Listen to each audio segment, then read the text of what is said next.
வணக்கம் நண்பர்களே, இந்துக்கள் வெளித்தெரு நண்பர்கள் வணக்கம். இந்த பப்ளிஷ் பார்க்குறவங்க சப்ஸ்கிரைப் பண்ணுங்க, ஃப்ரெண்ட்ஸ் ஷேர் பண்ணுங்கள். சப்போர்ட் நினச்சிங்கன்னா மெம்பர்ஷிப் ஆகிடும். நன்றி. நேற்று செயல் வீரர் கூட்டம் போட்டிருந்தார் அண்ணாமலை. அதில் சில இடம் ஏடிஎம்கேயும் தாக்கி சொல்லியிருந்தார். இதுக்கு முன்னாடி பார்த்தீங்கன்னா, இப்போ ஒரு ஃபாரின் போகிறாப்படி ஸ்டாலின். அதில் ஏதாவது கம்பெனி வாங்க போகிறாங்களா என்ன, உடம்பு சரியில்லைன்னு போகிறாங்க லண்டனு, அப்புறம் ஆஸ்திரேலியா, அமெரிக்கா போகும்போது அதை சென்ட்ரல் உளவுத்துறை வாட்ச் பண்ண போகிறாங்க, அமலாக்கத்துறையில். இந்த தடவை இவங்க பண்ண மாட்டாங்க நினச்சிட்ருக்காங்க. அவங்க பண்ணுவாங்க. ஏன்னா எல்லோரும் வரிசையாக மாட்டிகிட்டு இருக்காங்க இல்லையா, மும்பை ஒன்றா அதில் பார்க்க போகிறாங்க. அப்போ இவரை துணை முதல்வராக வச்சுட்டு போனால் அதுக்கு தான் போய் வேறு இது பண்ணாதீங்கன்னு சொல்லி போய் மோடி கேட்குறது. ஏன்னா இதுக்குள்ளே 3-4 மந்திரி இதானாங்கனாக்கா சென்ட்ரன்ஸ் கொடுத்துட்டாருன்னா, டேட் கொடுத்துட்டாரு நீதிபதி ஆனந்த் வெங்கடேஷ் அவர்கள். பிப்ரவரியில் டேட் கொடுத்தாச்சுன்னு ஆட்டோமேட்டிக்காக வரும். அதுக்கப்புறம் பார்த்தீங்கன்னா ஆட்டம் காணும். நீ துணை முதல்வர் ஆக்கினாக்க இன்னும் விசேஷம். அது எப்படி கட்சின்றது ஏற்கனவே குறிப்பிட்டிருக்கோம். அந்த மாதிரி தான் நிலமை. இப்போ சரண்டர் மாதிரி தான். இவர் எடப்பாடி சரண்டர்னார். இவங்க பண்ண அட்டூழியத்துக்கு இவங்க சரண்டர் தான், அது சந்தேகம் இல்லை அப்படிங்கிறாங்க. இப்போ அதை அண்ணாமலையே சொல்லியிருந்தார். இப்போ 25 தொகுதிக்கு மேலே ஜெயிப்போம், நீங்கள் பார்த்துட்டே இருங்க அப்படின்ட்டு. அந்த 26லேயுமே டிசைடிங் ஃபேக்டராக இருப்போம். நாமளுடைய எண்ணிக்கை இல்லாமல் யாரும் ஆட்சி அமைக்க முடியாது. அப்படி ஏற்கனவே குறிப்பிட்டிருந்தோம். இந்த டிஎம்கே துண்டானா ப்ளஸ் விஜய் வந்தால், விஜய் அந்த டிஎம்கே ஓட்டெல்லாம் ஸ்ப்ளிட் பண்ணுவோம் அப்படின்னு வருது. ஏன்னா விஜய் வந்தால் அது விஜய் ஃபஸ்ட்டு 26 அவர் சென்றுக்கும் ப்ளஸ் அண்ணாமலை. இதில் தேமுதிக முன்னாடி வாங்கிட்டு இருந்த ஓட்டு மாதிரி உள்ளதான் சீமானுக்கு வரப்போகுது. அது 10% வைங்க. இப்போ 7.5% இப்போ இருக்குது. 6 பாயிண்ட் சம்திங் இருக்கிற பர்சன்டேஜ் அன்றைக்கி கொஞ்சம் கூட வரலாம் அப்படிங்கிற செஃபாலஜிஸ்ட். இப்போ இந்த மாதிரி இருக்கும்போது இவர் நேற்று பேசும் என்ன சொல்கிறாருன்னா, பிரதமராக இருந்தாலும், தேசிய தலைவராக இருந்தாலும், பூத் கமிட்டி தலைவராக இருந்தாலும் அனைவரும் சமம். பிஜேபி திமுக எதிர்க்க ஒரே சக்தி பாஜக. அப்படித்தான் நை போச்சு. அவங்க சொந்த பிரச்சனையை தான் ஏடிஎம்கே பார்த்துட்டு இருந்தாங்க. தமிழகத்தின் பாஜக மத்திய சென்னை லோக்சபா தொகுதி செயல் வீரர் கூட்டம் நேற்று நடந்ததில்லை, ஒய்எம்சி மைதானத்தில். அதில் பாஜக 400 எம்பி வெற்றி பெறும்போது சென்னையில் எம்பி இருப்பது பிரதமர் மோடியின் அருகில் உள்ள மத்திய அமைச்சர்கள் தங்களின் தனித்திறமை முன்னேறியவில். பாஜக எந்த வேட்பாளரும் நிறுத்தினாலும் அவர் வேறு மோடி தான். நம் வேட்பாளர் ஜாதி கிடையாது, லஞ்சம், குடும்பம், ஜாதி, அடாவடி ஆகிய 4 கால்களில் தான் திமுக அமர்ந்துள்ளது. அது வெட்டி எறியணும் அந்த காலை. ஆனால் பாஜக ஜாதி மதம் இல்லை. மோடி 3வது முறையாக பிரதமராக வர வேண்டும் என்று மக்கள் முடியும். அப்படி வந்துட்டாருன்னா இந்த ரிலீஜியல் பார்ட்டிலாம் காணாமல் வரும். ஏற்கனவே மம்தாக்கு ஏற்கனவே 2 அமைச்சர்கள் மாட்டியிருக்கு. அப்படி இப்போ 2 அமைச்சர்கள் இப்போ வந்திருக்கு. அதே தான் ஸ்டாலின் வரப்போகுது. கெஜ்ரிவால் அவரே உள்ளே போடி நிலமை இவங்களுக்கு இருக்குது, வர வேண்டியதான். அது இப்போ என்னென்னா, இந்த ஒன்றும் இல்லை, பொன்முடிக்கு சென்டென்ஸ் கொடுத்து 30 days டைம் கொடுத்து அவர் நேற்று அந்த இதில் ஆஜராகிருந்து விளக்கு கேட்டு அதுக்கப்புறம் வரும்போது அது மாதிரிலாம் இந்த ஆப்ஷன்ஸ், அது ஜெயலலிதாக்கு எதுவும் ஆப்ஷன்ஸ் கொடுக்காம போயிட்டாங்க கர்நாடகாவில். அந்த ஆப்ஷன்ஸு லிபரல் கொடுத்து தான் இது பண்ண வேண்டியிருக்கு ஜனநாயகத்தில்.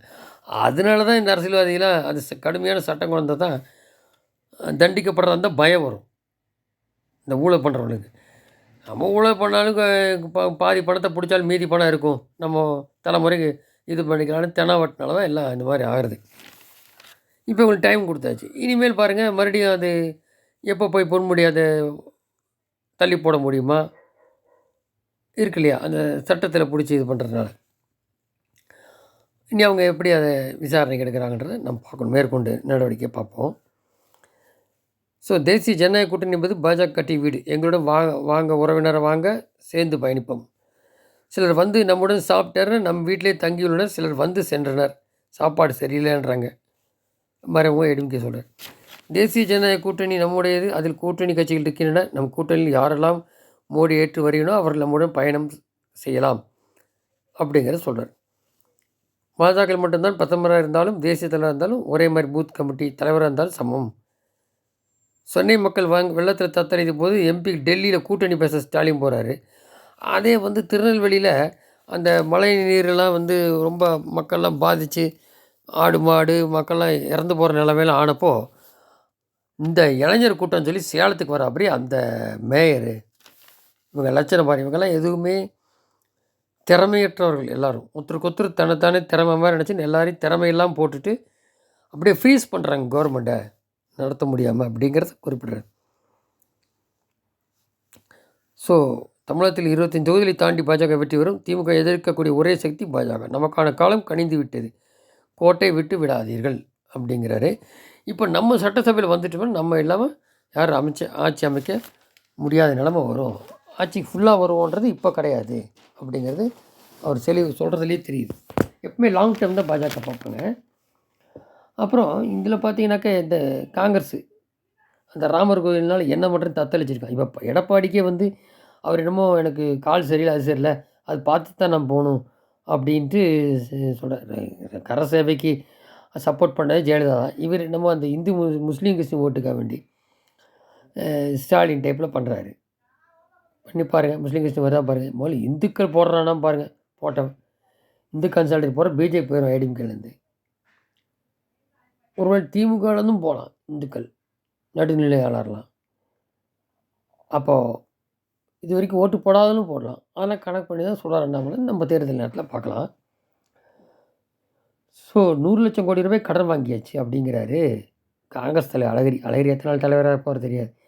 ஆனால் 60 ஆண்டு கால காங்கிரஸ் ஆட்சி நாடு இருந்த நிலையும் நாட்டு மக்கள் வாழ்ந்த காலத்தையும் சற்று பின்னோக்கி பார்த்தோம்.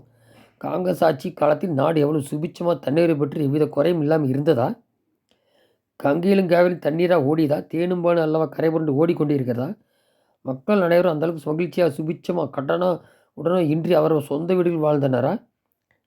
வேலையில்லாத ஒரு ரேஞ்சனை கூட காண முடியாது.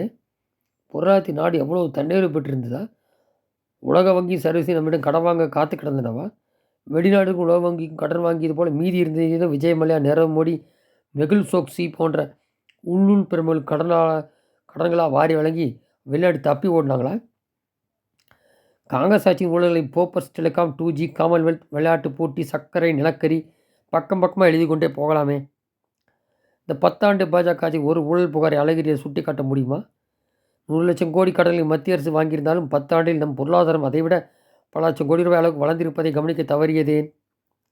11ஆம் இடத்துலேருந்து 5ஆம் இடம், 2028 3ஆம் இடம். அதுக்கப்புறம் பார்த்தீங்கன்னா நம்ம சைனாவையும் அமெரிக்காவையும் ஓவர்டேக் பண்ணணும். அது பண்ணிடலாங்கிறாரு. காரணம் இளைஞர் இங்கே இருக்காங்களா, அது முதிய கண்ட்ரி ஆகி போச்சு, வயசானவங்க கண்ட்ரியாக. ஏற்கனவே வீடியோ குறிப்பிட்டிருக்கோம். அதுதான் இங்கே குறிப்பிடணும். 100 லட்சம் கோடியை என்னவோ மோடியும் மத்திய அமைச்சர்கள் வீட்டுக்கு கொண்டு போயிட்டா மாதிரி சொல்கிறாப்படி அழகிரி. அவர் சீட்டு கிடைக்கல அழுவார் காங்கிரஸில். இந்த 5 சீட்டை 3 சீட்டை தான் தந்து நாய் மாதிரி வைக்க போகிறாங்க காங்கிரஸை. ஓகே, 10 ஆண்டில் நாடு அடைந்த வளர்ச்சியை பார்க்கலாம். பாஜக குறை சொல்லி ஆக வேண்டும் என்பதற்காகவே அழகிரியின் குற்றச்சாட்டு இருக்குது என்பது சந்தேகமே இல்லை. இப்படி இந்த மாதிரி ஆளுகள் வச்சு என்ன பண்ணுறது? ஸோ இந்த மாதிரி ஃபேக்டர் உதயநிதினால் அது ஒரு ஃபேக்டர் என்ன ஆகும்? அப்படி ஏக்நாத் சிண்டேன்றது இருக்குது. ஊழல் மக்களுக்கானது ஒன்றும் இல்லை. இவர் போகிறதை ஃபாலோ பண்ணுவாங்க. அமைப்பு ஃபாரின் எங்கே போனாலும் அது இவருக்கே தெரியுமா அந்த மாதிரி பண்ணுவாங்கன்றது தெரியாது. நடக்கத்தான் போகுது. இந்த மாதிரி ஒரு அவலநிலை ஆச்சு, மக்கள் விரோதம் பார்ப்போம். நன்றி, ஜெயந்த்.